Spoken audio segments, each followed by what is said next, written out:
What's stomping, Kaiju viewer? I'm Tom, and today we're breaking down Godzilla x Kong: The Hunted, the official prequel tie-in to Godzilla x Kong: The New Empire.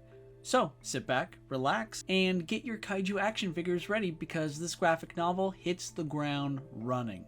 Our story begins in the ancient realm known as Hollow Earth. Kong is seen walking towards a waterfall. Suddenly, the feline fatale known as the Spine Prowler lunges out of the waterfall. Taking a page out of the Undertaker's book, Kong catches the giant cat titan by the scruff of its neck and chokeslams it like it's the like button. After an exciting back and forth, the Spine Prowler goes for Kong's jugular, but Kong is more than muscle. He's fast enough to send the giant cat titan flying with a thunderous whack. No longer wanting to fight, the Spine Prowler retreats, leaving a victorious Kong to gloat. Suddenly, the giant feline is attacked by dozens of giant harpoons, which paralyze it with thousands of volts of electricity. A mysterious big game hunter has just bagged the world's biggest cat. Kong hears his new enemy's painful cries, but doesn't know what to make of it. Miles off the east coast, Godzilla attacks his seemingly abandoned oil derrick. Bernie Hayes, conspiracy theorist by day and Titan podcast host by night, has gotten word of Godzilla's extracurricular activities. Godzilla suspects the oil derrick is giving off bad juju vibes, so he nukes it. A squadron of fighter jets call off their attack, which, as Bernie observes, is smart since they wouldn't have stood a chance otherwise. But why did Godzilla attack the oil rig? Bernie needs to know, otherwise Godzilla will escalate matters further. Fortunately, we the reader don't have to wait too long. On a private island surrounded by a menagerie of Titan Easter eggs, we meet billionaire Raymond Martin.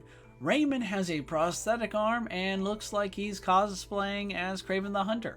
That's because he is a big game hunter, and being rich means he can afford building a big-ass mech called the Titan Hunter. Raymond makes for a cunning antagonist. You see, they set up a decoy reactor to keep Godzilla away. Even Raymond knows they're not ready for that kind of fight. But the Titan Hunter is ready to meet the Spine Prowler head on. At the same time, Kong is chilling in Hollow Earth. He gets spooked and investigates a nearby cave where he finds paintings of past, present, and future adversaries. What's interesting here is these paintings weren't made by human hands. Kong's ancestors likely drew these given how large they are proportional to Kong. Godzilla is called away by the decoy beacon, meaning Titan Hunter is free to beat the ever-loving crap out of the poor, unsuspecting Titan. Which it does. It's then Raymond receives word his decoy worked a little too well. It attracted more than just Godzilla. It summoned Titanus Sila. Sila reaches the decoy first, which happens to be a nuclear power plant. Originally, the beacon was supposed to shut off right before Godzilla arrived, sparing the reactor, but Sila's unexpected arrival has complicated things. She quickly annihilates a puny air force sent to intercept and destroys the nuclear plant, triggering a nuclear meltdown, which, as Bernie observes, won't remain an environmental disaster for long. You see, Titans like Sila are drawn to nuclear energy. To them, it's an afternoon snack, and the silver lining here is they don't leave a radioactive mess. Sila emits a nuclear-absorbing polytent, but she doesn't seem to be satisfied with one nuclear power plant. As Bernie notes, Sila's meddling challenges the world order, which will put her at the top of Godzilla's F around and find out list. At this juncture, Raymond Martin has a flashback. Back in 2014, he's celebrating with his family in a luxurious-looking building he helped build. The bad news is they're in San Francisco, the day the Mutos attacked. Amidst the rubble, Raymond alone emerges as the sole survivor. On that day, he lost his family, but his seething hatred for Titans was born. Upon learning of Sila's involvement, Raymond doesn't seem to realize this was all his fault. Instead, he sees this as just another reason why the Titans should be exterminated. For the next few weeks, Godzilla pursues Sila from nuclear site to nuclear site. Bernie monitors Sila's nuclear world tour, believing World War III is imminent.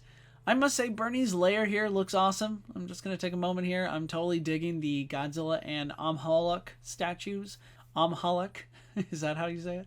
The I break for Mothra sign. That was a nice touch, Bernie. Raymond Martin and his crew voyage to the Hollow Earth, bringing the Titan Hunter with them.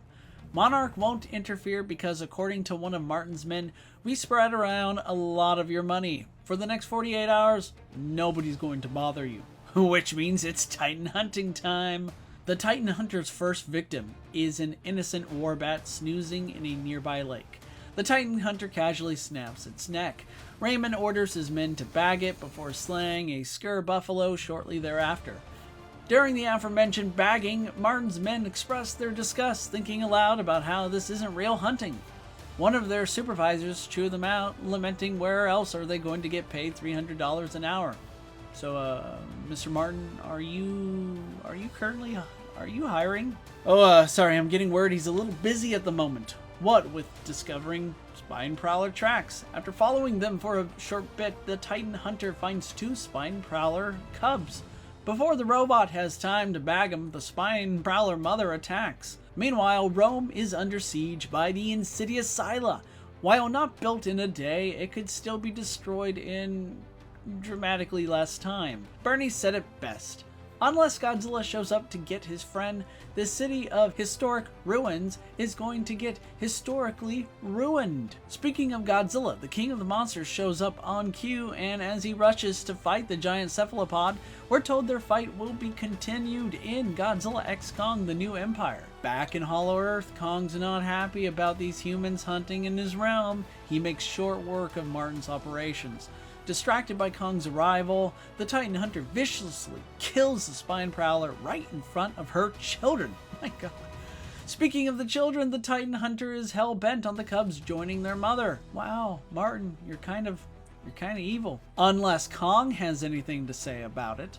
Kong vs. Titan Hunter is a rock'em sock'em brawl. Like most conceited businessmen, Raymond's arrogance proves to be his downfall, prompting Kong to suplex the Titan Hunter over the edge of a cliff.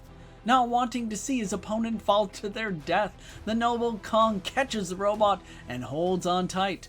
But Raymond can't bear Kong winning. No, instead He'd much rather blame Kong's kind for making him this way. The Titan Hunter forces Kong to release him. Kong watches on as the Titan Hunter plummets thousands of feet before exploding in a fiery ball of fire. Later, Kong finds the Spine Prowler cubs in the woods nearby. Being an orphan himself, Kong spares the Titan children.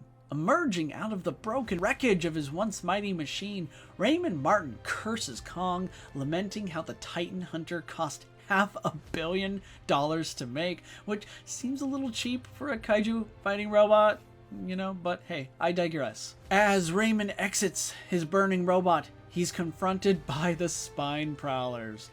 Despite being children, they're still big enough to turn Raymond into a kebab of squealing comeuppance. Our story ends with Kong marching away, a king passing silent judgment.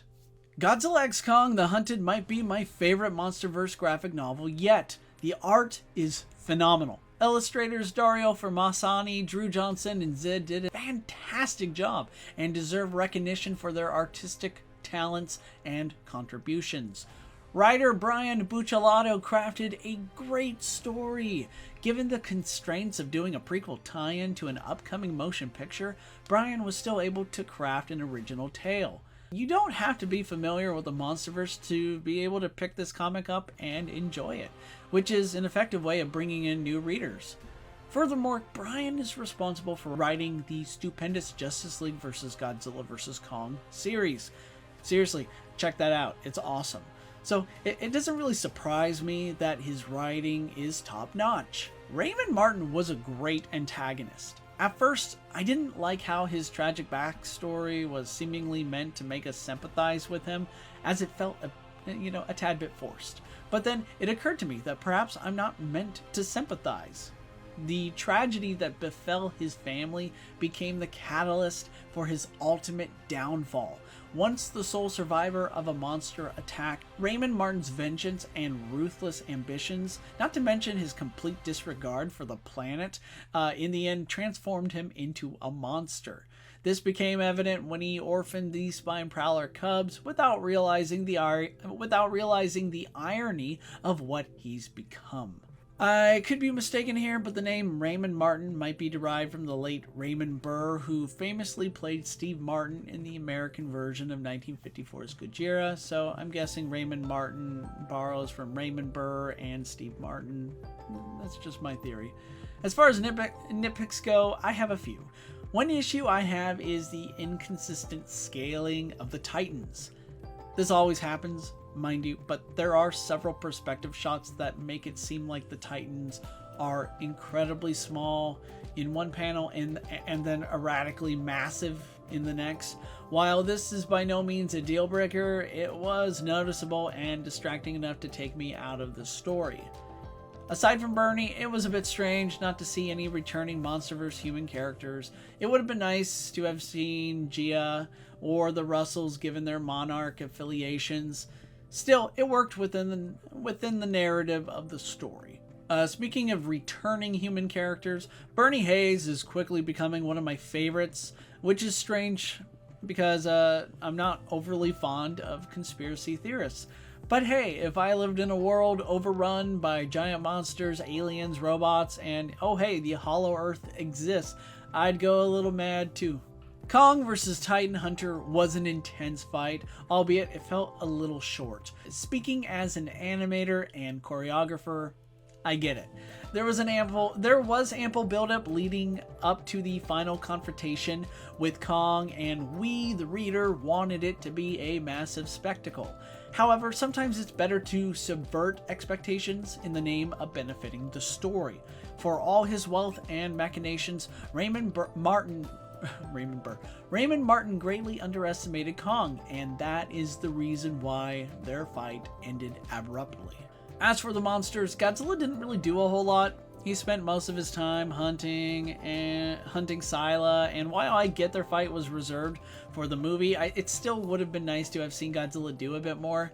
For a worthy Godzilla-driven story, check out Godzilla Dominion to see what I mean. Unsurprisingly, Kong had a bit more to do, and his fights with the Spine Prowler and Titan Hunter were intense. I kind of still wish both Godzilla and Kong had moments to shine. You know, we don't need to see them fight necessarily. It would be nice to just see them kind of in, see what they're doing in their alone time. Very similar to what we got in the story with Kong in the cave, discovering all the past, present, and future enemies. Easily, the comic book standouts for me were Sila and the Titan Hunter. Sila's power grab in this story reflects her rise in popularity, such as Justice League vs. Godzilla vs. Kong, Godzilla Dominion, etc. Fingers crossed, Hiya Toys gives us a Sila action figure. Raymond Martin's Titan Hunter sports a nifty design. I love its steampunk, gritty aesthetics, although I'm a little surprised neither Mechagodzilla nor Apex Cybernetics were ever mentioned. Overall, Godzilla x Kong The Hunted is an exciting, action-packed comic, and I highly recommend it. Now, I'd like to hear from you. Tell me what you thought about Godzilla x Kong The Hunted. Was it a page-turner? Was it a bit too long? A little too short? Drop your thoughts in the comments section down below. This is it, Kaiju viewer. This is Tom signing off from Kaijutopia.